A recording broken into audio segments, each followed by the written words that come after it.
Hey, Katie. We have The Secret of Redgate Farm. We are on Chapter 15, Masqueraders. Nancy and George turn just in time to see a brownish snake slither off in a wiggling motion and disappear among the stones. "Oh, George!" Bess cried. "Was it a poisonous one?" "I'm not sure," she answered. I hope it wasn't a copperhead, because those are very venomous." "We'd better not take any chances," Nancy declared, whipping a handkerchief from her beach robe. "Let's put on tourniquets, Bess." Like lightning, the two girls tied their handkerchiefs tightly above and below the puncture marks made in George's calf by the snake's fangs. Then Nancy took a tiny pair of scissors from her bag. "I wish I had something to sterilize these with," she said. "Will perfume do?" Bess asked, and took from her bag the tiny bottle of blue jade. The liquid was poured onto the scissors. Then Nancy deftly made a cross-cut incision near the punctures. Blood spurted out, and with it, she hoped, any serum the snake might have injected. George stoically had not made a sound, but finally she said, "Thanks, girls. Your quick first aid probably made it possible for me to go to the ceremonies tonight, if they have them." "I think you'd better not step on your foot or stimulate circulation," Nancy advised. "Suppose Bess and I carry you." George started to protest, but finally consented. Seated on a chair made from the intertwined hands of Nancy and Bess, George was carried toward the farmhouse. The trip, though awkward and slow, went at a steady pace. George maintained her Spartan attitude. She not only refused to complain, but teasingly asked Bess, "Aren't you glad I don't eat as much as you do?" "I don't know what you mean," Bess replied, puzzled. "Well, if I love desserts as you do," George teased, "I wouldn't be such a featherweight to carry." Bess gave her cousin an indignant glance. "How do you like that for gratitude? Next time I lug you all the way home—" Nancy interrupted with a grin. "I guess we all do our fair share of eating dessert. Anyhow, we've made it, girls. Redgate Farm is just ahead." As they came up to the house, Mrs. Salisbury, who was in the garden, exclaimed, "Oh, gracious! What happened?" Mr. Abbott and Mrs. Bird hurried from the house. "Just a precautionary measure," Nancy explained, and told of the snake incident. George was carried indoors and laid on a couch. Mrs. Bird quickly called the family physician. He arrived shortly and examined George's wound. The doctor nodded approvingly as he bathed it with an antiseptic and removed the tourniquets. "Excellent first aid treatment," he announced. "You'll be fine, young lady. I'd advise you to rest for several hours." "Thank you. That's good news." George gave a relieved grin. For the remainder of the afternoon she was made to lie inactive. When dinner time came, George got up, declaring, "I never felt better." "But take it easy in case we go out tonight," Nancy pleaded with her. To allay suspicion on the part of the other boarders, Bess and Joanne were posted as guards across the road. If they saw the beginning of rites on the hill, the girls were to give bird calls. In the meantime, Nancy and George waited in George's room, the costumes ready to be picked up at a moment's notice.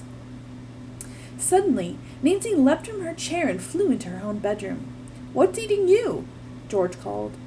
"Oh, why didn't I think of it before? How stupid of me!" Nancy said, returning with a piece of paper in her hands. "What are you talking about?" George demanded. "That snake today, the way he wriggled, it looked just like the mark over the numeral 2 in the coded message," Nancy cried excitedly. "The 2 we think means B." George sat up.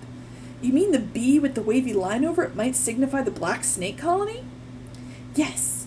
Oh, George, this connects the Hale Syndicate with the nature cult here. Now the message reads, 'Maurice Hale calling Black Snake Colony meeting.'" "And the 18, how about that?" George asked.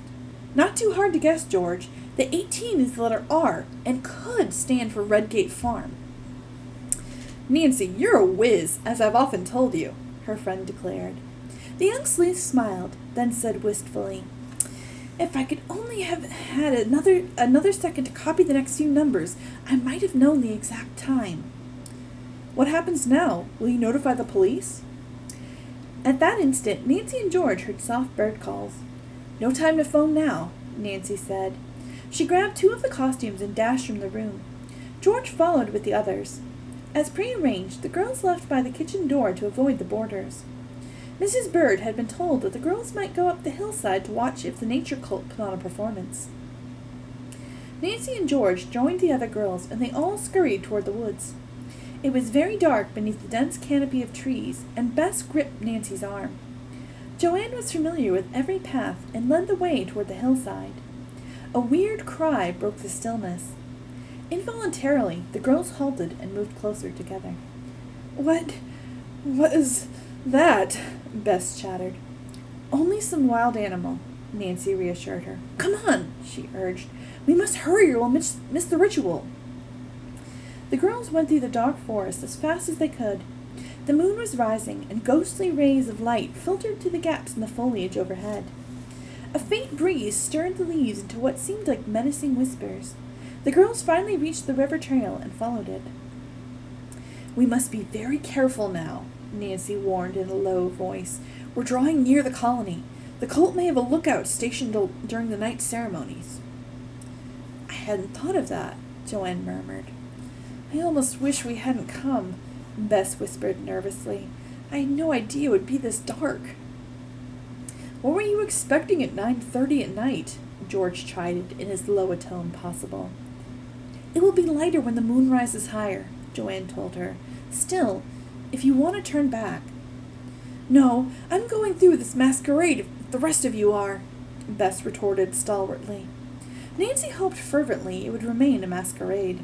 She was firmly convinced now that the Black Snake group were unscrupulous people working with, or at least friendly with, Maurice Hale. Nancy now felt convinced that the mystic rites were nothing but a sham. Fortunately, for Nancy's purpose, the hillside was covered with large rocks as well as dense shrubs which would provide temporary hiding places. As the girls stole cautiously up the steep path, they could see cult members still congregating. "We're in plenty of time," she thought. The girls separated. George and Bess crouching behind a huge rock. Joanne and Nancy took cover behind a heavy growth of shrubs and tall grass. For nearly 10 minutes the girls watched as figures milled about on the hillside. Then they heard the sound of cars approaching. They must be coming up through the pasture again," Joanne said, listening intently. An instant later, she and Nancy saw the headlights of 3 automobiles. "Look!" Joanne tugged at Nancy's sleeve. "More members are coming out of their tents." The 2 girls watched the white-robed figures walking slowly toward the brow of the hill where the 3 automobiles had parked. "I wonder if one of the newcomers is Maurice Hale," Nancy thought. She and Joanne were too far away to hear what was being said, but they could see distinctly.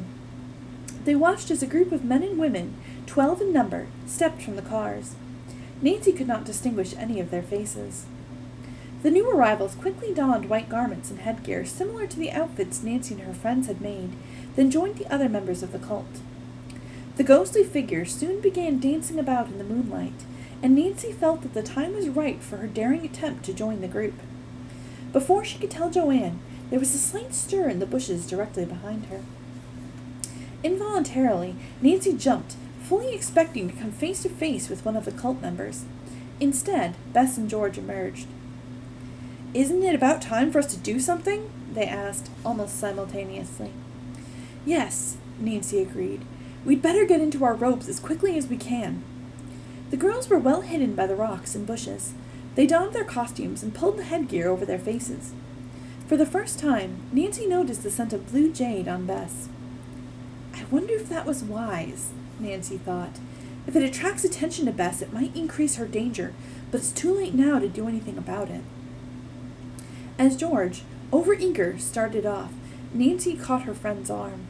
"Wait," she warned. "We must slip quietly into the circle, one at a time." "My knees are shaking now," Bess admitted. "I don't know how I'll be able to dance." "Stay here if you like," Nancy told her. "I think we should leave someone to keep guard anyway." "I'll stay," Joanne offered. "I know the way back to the woods better than you girls do." "Come on," George pleaded. "If we don't hurry, we'll be too late." "Good luck," Joanne whispered as the girls crept away. Inch by inch, the 3 girls made their way up the hill. They crouched behind a clump of bushes a stone's throw from where the cult members were dancing. Nancy indicated that she would make the first move. Bess and George nodded. The slightest mistake will mean detection, Nancy thought, her heart pounding. Waiting for the right moment, she suddenly slipped out among the white-robed figures and instantly began waving her arms and making grotesque motions. Ooh, we'll have to see what happens with that. If she blends in or if the cult figures out who she is.